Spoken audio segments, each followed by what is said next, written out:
Assalamualaikum warahmatullahi wabarakatuh. Bertemu lagi dengan saya, Weda, tukang ayam yang so tahu. Selamat malam, selamat siang, selamat pagi, dan selamat sore, dan juga selamat berbahagia. Teman-teman, saya ketemu lagi di channel saya. Saya hari ini ingin bicara tentang bagaimana kisah seorang guru PAUD, di mana pendidikan PAUD itu apa dulu? Pendidikan anak usia dini. Pendidikan anak usia dini. Jadi ini adalah satu momen yang sangat penting dalam kehidupan manusia dalam pendidikan, karena ini merupakan dasar sentuhan pertama bagi anak-anak yang sekolah gitu. Dan tentunya kita perlu ngobrol-ngobrol dengan ibu gurunya. Di sini ada ibu guru, Ibu Friwanti, ya.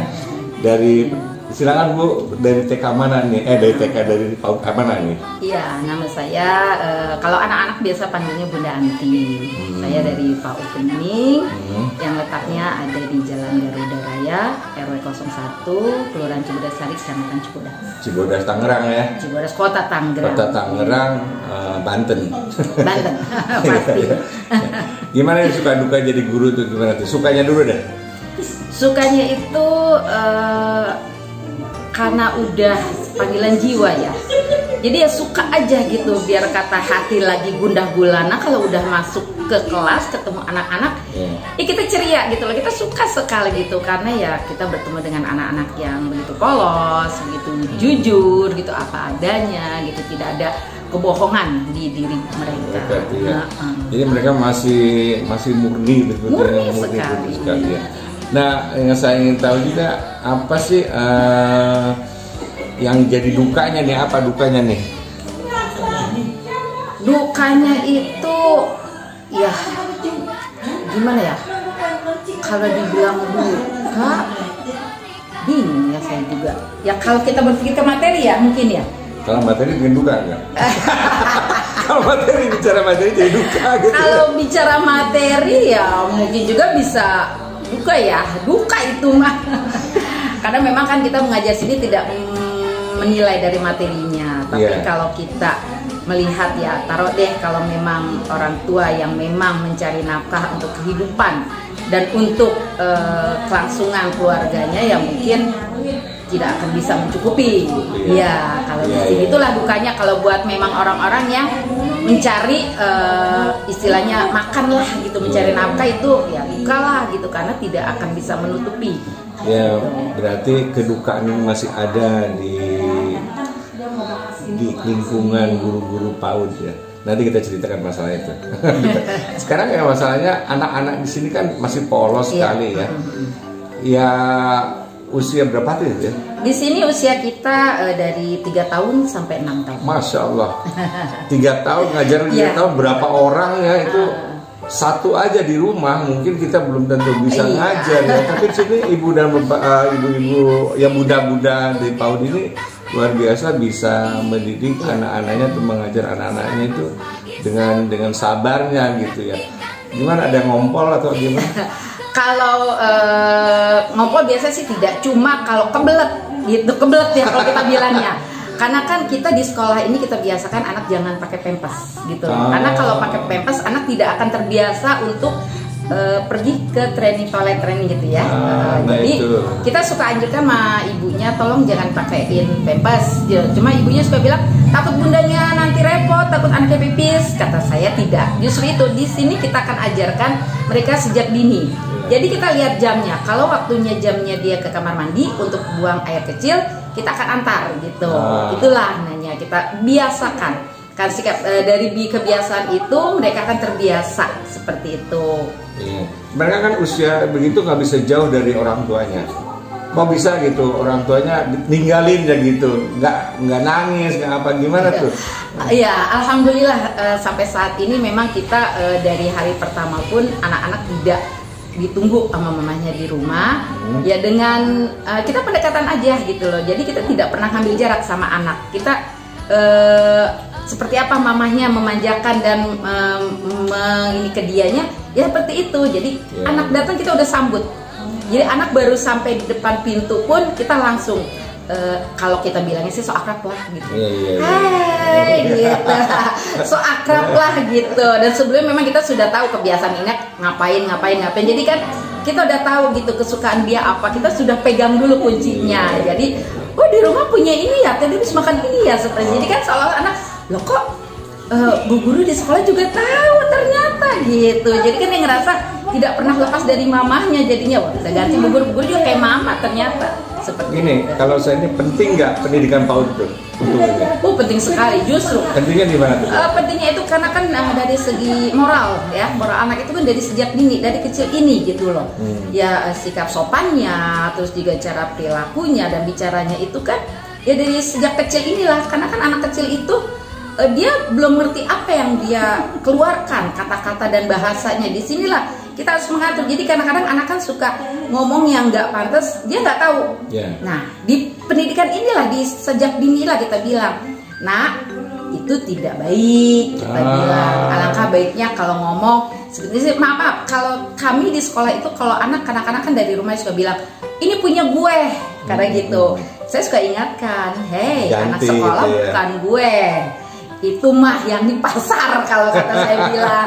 Jadi kalau anak sekolah bilangnya ini punya aku gitu, atau ini punya Wati, seperti itu. Menarik ya, ternyata penting sekali karena di PAUD ini diajarkan awal sekali bagaimana bersosial, berinteraksi dengan bahasa-bahasa, dengan literasi bahasa yang interaksi yang baik gitu, literasinya pun sama. Nah sekarang kalau bicara literasi, mereka diberikan pengetahuan apa aja di sekolahnya?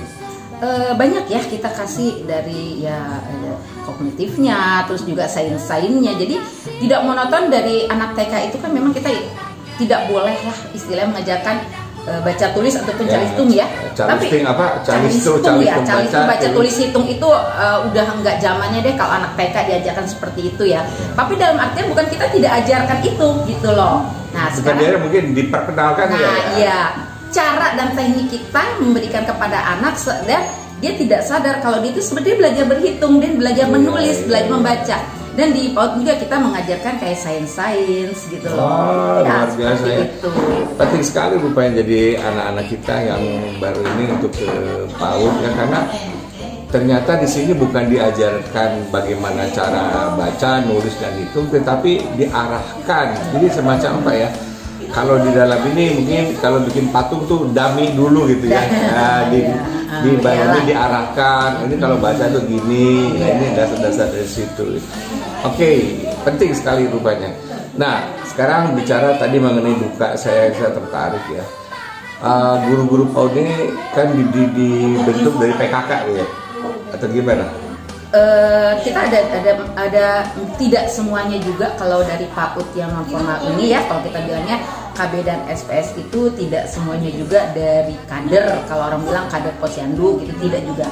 Karena tapi kalau yang SPS itu memang umumnya mayoritasnya guru-gurunya itu dari kader posyandu. Tapi kalau yang KB di dalam kelompok bermain itu mereka tidak, notabene bukan dari kader. Jadi berarti mereka ini dari profesi ya, udah profesional ya. Hanya mungkin imbalannya tidak profesional. Ini perlu sekali mungkin diketahui teman-teman bahwa mereka profesional, namun di dalam bekerjanya sangat sukarela, yang hingga yang diketahui oleh saya lah gitu, bahwa mereka jauh imbalannya dari apa yang mencukupi. Apalagi tadi bagaimana kalau untuk kebutuhan keluarga mungkin nggak cukup. Tidak akan cukup. Kalau kita suka guyon sama teman-teman, ya gaji kita cuma cukup sampai di teras doang katanya. Sampai teras sekolah, kita udah keluar dari pintu sekolah dia sudah. Tapi ya alhamdulillah ya sampai saat ini, walaupun istilahnya kalau dinilai materi tidak ada nilainya, tapi alhamdulillah kami di sini sudah bertahan selama 15 tahun. 15 tahun ya. Dan itu dengan ada bayaran dengan sukarela atau bagaimana itu? Bayar sih ada bayaran ya, karena kan kita tidak besar tapi ya. Tidak, karena kan itu juga kan memenuhi kebutuhan kayak segala macam kayak listrik lah gitu kan. Iya. Kita harus bayar gitu. Oh, tapi di bawah standar jauh Iya, ya? di bawah standar. Nah, jadi di sini terjangkau banget ya pendidikan. Kalau saya bilangnya, kalau semboyan saya sih, kita ini sekolah PAUD itu sekolah murah, tapi bukan sekolah murahan. Top, betul. Sekarang Bu, ada yang diharapkan apa kira-kira dari masyarakat untuk dari Ibu sebagai guru PAUD? Silakan. Ya, kalau saya sih mungkin sampai saat ini ya, masyarakat umum masih membedakan antara kita PAUD. Sebenarnya sih PAUD TK juga PAUD ya. Cuma orang awam tahunya ini kita PAUD dibilang begitu, bukan TK kalau orang awam. Sebenarnya PAUD itu terdiri dari TK, RA, KB, dan SPS. Nah bedanya, yang KB, SPS inilah kita ini PAUD non formal. Sementara kalau TK dan RA itu PAUD formal. Nah di mata orang-orang itu hitungannya KB, SPS, PAUD ini hanya sekolah-sekolahan, sekolah main-mainan yang tidak bisa masuk ke SD. Padahal sebenarnya itu salah, ya. Sama, kita KB dan SPS itu sama juga dengan TK, dan lulusan dari kita pun bisa masuk ke SD. Jadi ibu-ibu saya berharap di kalangan masyarakat umum yang anak-anaknya sudah bersekolah di KB ataupun SPS tidak perlu bimbang untuk menyolokkan anaknya ke sekolah dasar dengan alasan nggak bisa baca lah, nggak terdaftar lah, tidak. Kita ini sudah satu atap, satu naungan dengan TK di bawah Dinas Pendidikan. Dan kita pun sudah punya NPSN dan juga anak-anak sudah punya NISN. Jadi nanti masuk SD-nya pun sama seperti TK formal. Jadi jangan takut lah masuk PAUD karena ternyata sudah diakui lah kalau sudah diakui. Iya. Oke teman-teman, terima kasih atas perhatiannya. Mudah-mudahan obrolan kita ini bermanfaat untuk kita semua. Jangan lupa didik anak-anak kita dengan baik. Ya, sedini mungkin masukkanlah ke PAUD atau TK ya, gitu, agar tadi mengenal dasar-dasar dari sosial dan pendidikan. Jadi saya cukup sekian, tukang ayam Weda yang so tahu itu undur diri. Terima kasih atas perhatiannya. Wassalamualaikum warahmatullahi wabarakatuh.